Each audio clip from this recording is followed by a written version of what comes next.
자, 이혼하는 사주란. 자, 이혼하는 사주는 어떤 특별한 구조가 있을까요?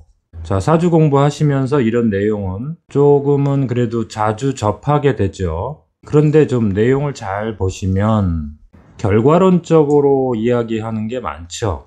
왜냐하면 이혼하는 사주라고 우리가 정해놨을 때 실제로 이혼 안 하는 사람들도 많이 있잖아요.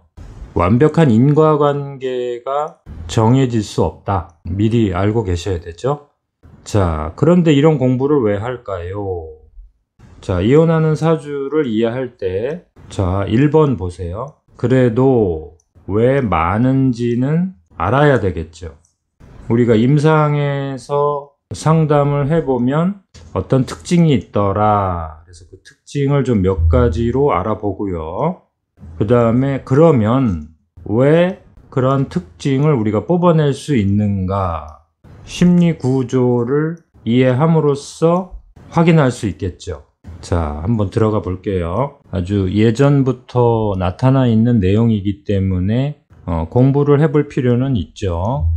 그런데 분명히 기준으로 해야 되는 거는 뭐냐면 이혼하는 사주의 유형으로 우리가 공부는 하지만 아주 잘 살고 계시고 또 앞으로도 잘 살 분들이기 때문에 오해를 하시면 안 돼요. 자기 사주가 이 내용에 해당된다고 해서 겁먹을 필요도 없죠.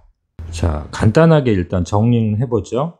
자, 1번 편관이 많다. 자, 2번 비겁이 많다. 자, 3번 가녀지동이 강하게 자리 잡고 있다. 4번 식상이 많다. 자, 1번부터 4번의 내용이 대운에서 들어올 때.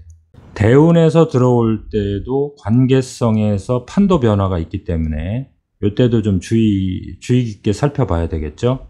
자, 이혼하는 사주라고 이렇게 특정한다는 것이 참 예의에 어긋나는 거죠.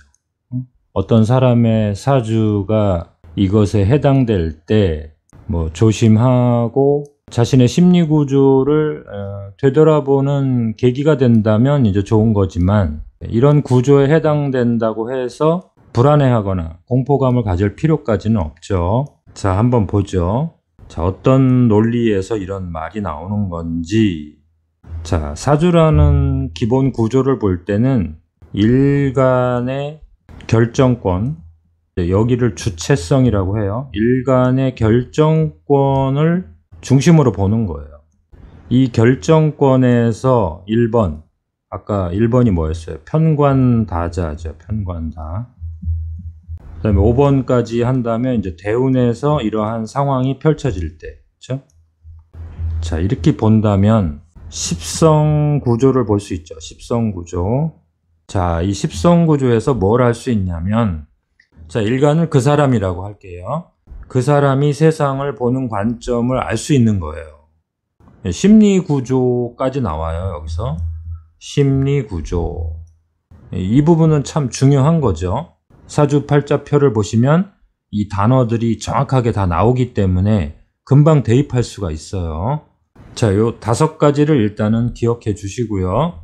자, 1번에 편관다가 있었죠. 편관이 많은 사주.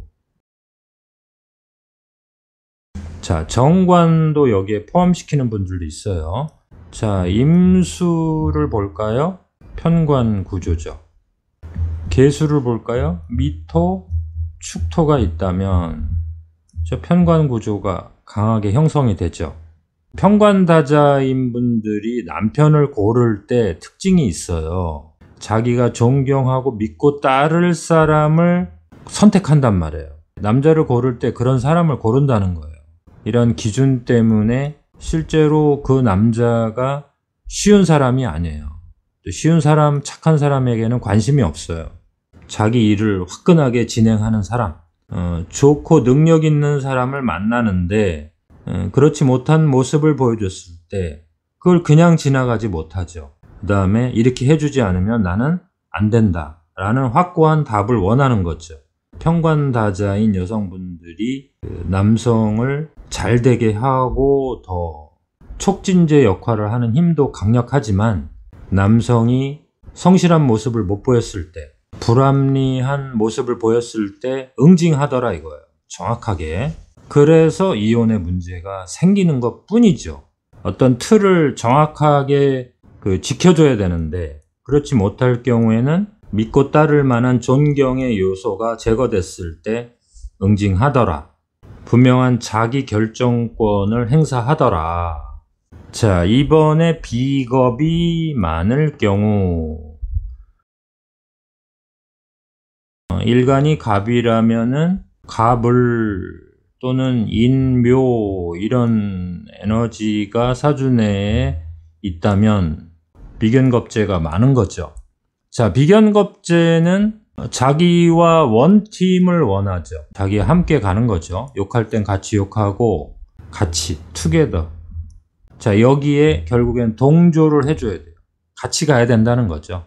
동반자처럼 같이 가줘야 되는데 잔소리를 한다든가 명령을 행사해서 위아래를 나누려고 한다든가 이거는 이제 비겁다자들이 용납이 안 되죠. 참 이분들이 실제로는 참 재밌게 잘 살 수 있는 구조예요. 참 멋있게 젊게 친구처럼 재밌게 살 수 있는 분들인데 일주가 뭐예요? 일간 일지가 모두 여기가 비겁으로 같을 경우에 자기 뜻과 맞지 않을 때 자기와 같이 가는 느낌이 없을 때 내 편이 아니다라는 거죠. 내 편을 느껴줘야 되는데 비겁다자의 특징이 내 편이라는 어떤 증거가 있어야 돼요. 너 진짜 내 편이냐? 아니면 남의 편이냐? 그래서 조건을 맞춰서 결혼해서는 안 되는 거예요. 비겁다자는 특히 자기와 좀 쿵짝이 맞아야 돼요. 사귀어보고 친구 같은 사람, 같이 고생하고 자신의 주변을 이해해주는 사람, 그런 사람과 결혼을 하셔야지 백년해로 할 수 있다. 자, 결국에 심리 구조네요. 자, 3번의 간여지동을 이해해 볼까요? 자, 간여지동을 공부하시다 보면은 그래서 이혼하는 사람들이 의외로 많다. 이런 공부를 하실 때가 있어요. 자, 천간과 지지. 천간과 지지가 같더라. 같더라는 것은 오행이 같다는 뜻이에요. 자, 간여지동은 12개가 있을 수 있죠. 자, 예를 들면 갑인일주다, 을묘일주다, 그쵸? 병오, 정사, 무진, 무술, 기미, 기축, 그 다음에 경신, 신유, 임자, 계해. 오행이 같은 거죠. 병오일주 같은 경우에는 음양이 다르니까 겁재라고 하는 거고, 갑인일주 같은 경우 갑인이나 을면은 음양이 다 같으니까 비견이라고 하는 거고, 결국에는 위아래가 비견겁재로 이루어진 거예요. 그런데 이제 이 천간과 지지가 같다는 것은 보통의 비견겁재보다는 좀 더 강하게 에너지를 만들어낸단 말이에요. 그렇지만 단순히 비견겁재로 이해할 수는 없죠. 자, 보실까요? 갑자일주 입장에서 갑자일주가 경신월이다. 여기는 이제 이 자체는 간여지동이 비견겁재로 되어 있지만 간목 입장에서는 여기가 뭐예요? 편관으로 되어 있잖아요. 그러니까 간목의 심리 구조에서는 이제 편관으로 작동하는 거죠. 년, 월, 일, 시에 간여지동을 형성하고 있을 때, 특히 월주와 일주가 간여지동을 형성하고 있을 때는 이 사람이 삶의 터전을 만들어가는 관점이 분명히 강력해져요. 그래서 자기 결정권이 되게 강하다는 뜻이에요. 이 부분이 맞지 않으면 이 사람은 같이 갈 수 없는 거예요. 상대방과. 비견겁재랑 비슷하죠. 원팀이 돼야 되는 거예요. 앞뒤 순서가 딱 맞아야 되는 거예요. 그 순서가 맞지 않을 때 남의 편으로 인식을 해요. 그 사람을. 나 저 사람이랑 같이 갈 수 없다. 물론 다른 점을 발견했다고 해서 간여지동이 바로 이혼하는 건 아니죠. 그런 세월이 있다는 거죠. 그런 세월이 축적이 되면서 계속 표현을 하는데 상대방이 이 부분을 받아들여지지 않았을 때 그 사람한테 따라가야 되는데 따라가질 않는다. 자기의 주장을 굽히지 않더라. 근데 실제로는 이제 간여지동이 있는 분들이 좀 경계를 나누죠. 저 사람은 나하고 맞는 사람, 저 사람은 나하고 안 맞는 사람. 이렇게 빨리 경계를 나누는 속성이 있기 때문에 오히려 문제가 안 생길 수도 있어요. 간여지동이라고 해서 이혼하는 그런 인과관계가 꼭 있는 건 아니에요. 그쵸? 그래서 간여지동의 나쁜 점만 이야기해서는 안 되는 거죠. 간여지동은 무조건 이혼한다 이렇게 하면 큰일 나는 거죠. 자, 4번으로 가면은 이제 식상다가 드디어 나오네요.